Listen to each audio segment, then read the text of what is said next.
আসসালামু আলাইকুম, আশা করি সবাই ভালো আছেন। আজকের ভর্তার নাম দেখে একটু অবাক হচ্ছেন যে মামু আবার কি ভর্তা। লাস্ট মাসে আপনাদের থেকে যখন একটা তালিকা নিয়েছিলাম যে অপছন্দের খাবার কোনটা, বারবার উঠে আসছিল একটা নাম, দি মাইটি মূলা। জি, আজকের ভর্তা মূলা।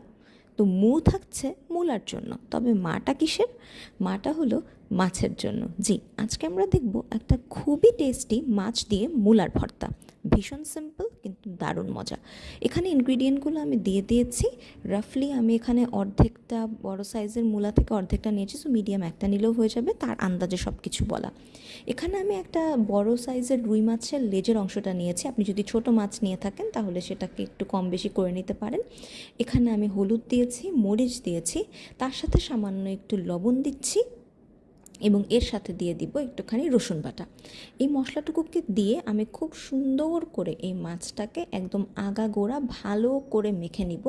আমি ভিতরে বেশ কিছু কাটা দিয়ে দিয়েছিলাম মাছে, যাতে একদম সুন্দর করে মশলাটা সব জায়গাতে সুন্দর করে ঢুকে যায়। আমি দেখিয়ে দিচ্ছি কীরকম করে মাখতে হবে, কোনো জায়গা যেন একদম বাকি না পড়ে, সেরকম করে সময় নিয়ে খুব সুন্দর করে মাছটাকে আমি মেখে নিয়েছি। এখানে আপনার মনে হতে পারে মশলা একটু বেশি, আমি আরেকটা রেসিপির জন্য একসাথে মশলা নিয়েছিলাম, তো অ্যাকর্ডিংলি একটু অ্যাডজাস্ট করে নেবেন। মূলাটা আমি আগে থেকে গ্রেট করে রেখেছি। এই গ্রেট করা মূলাতে আমি একটু লবণ মেখে রেখে দিয়েছি এক পাশে। এবার প্যানে পরিমাণ মতো তেল দিয়ে দিলাম। এই তেলটা যখন গরম হবে তখন মাছটাকে খুব সুন্দর করে ভেজে নিতে হবে, একদম প্রপারলি কুক হতে হবে, যাতে আপনি মাছটাকে বেছে নিতে পারেন অথবা এটা খাওয়ার উপযোগী হয়। আমি বেশ সময় নিয়ে ভাজছি এবং খেয়াল করলে দেখবেন উল্টে পাল্টে প্রত্যেকটা দিকে আমি সুন্দর করে ভেজে নিয়েছি। মাছটা যখন একদম অলমোস্ট হয়ে আসবে তখন এই জায়গাতেই আমি 2 কোয়া রসুন আর 2টা শুকনো মরিচ এই তেলের মধ্যে ছেড়ে দিয়ে ভালো করে ফ্রাই করে নিব। মাছটাকে কতক্ষণ পরে আমি তুলে ফেলেছি, আপনি চাইলে আগেও দিতে পারেন, আমার মনে হয় একটু পরে দিলে ক্রিস্পিটা বেশি থাকে। আমি এখানে কোনো প্রকার কাঁচা পেঁয়াজ ইউজ করব না, আপনি চাইলে ইউজ করতে পারেন। তো আমি যতটুকু পেঁয়াজ লিস্ট করেছি পুরোটুকুকে আমি তেলে দিয়ে ফ্রাই করে নিচ্ছি। কাঁচা পেঁয়াজ দিচ্ছি না, কারণ এই ভর্তাটাকে আমি একটু ফ্রিজে সংরক্ষণ করতে চাই বেসিক্যালি, সেই জন্য আপনি যদি তাজা তাজা খেয়ে ফেলেন একটু কাঁচা পেঁয়াজও দিতে পারেন।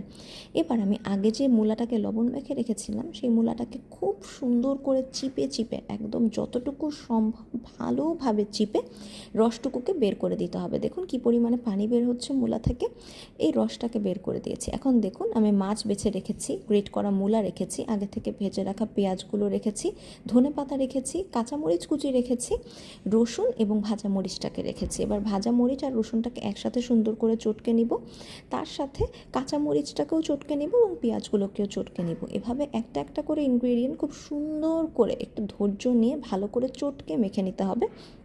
আমি আগে মাছের সাথে পুরো জিনিসটাকে কম্বাইন করে নিয়েছি, মূলাটাকে একটু ধৈর্য নিয়ে সুন্দর করে ভালোভাবে মেখে আমি তার সাথে ধনেপাতাটাকেও মিশিয়ে ফেলেছি। টেস্ট করার পর আমার কাছে মনে হয়েছে একটু লবণ কম লাগছিল, তাই আমি সামান্য একটু লবণ দিয়েছি এবং এর সাথে আপনার ভর্তাটা একদম রেডি। রেসিপিটা খুবই সিম্পল, কিন্তু ট্রাই করে দেখবেন, ভীষণ ভীষণ স্বাদের।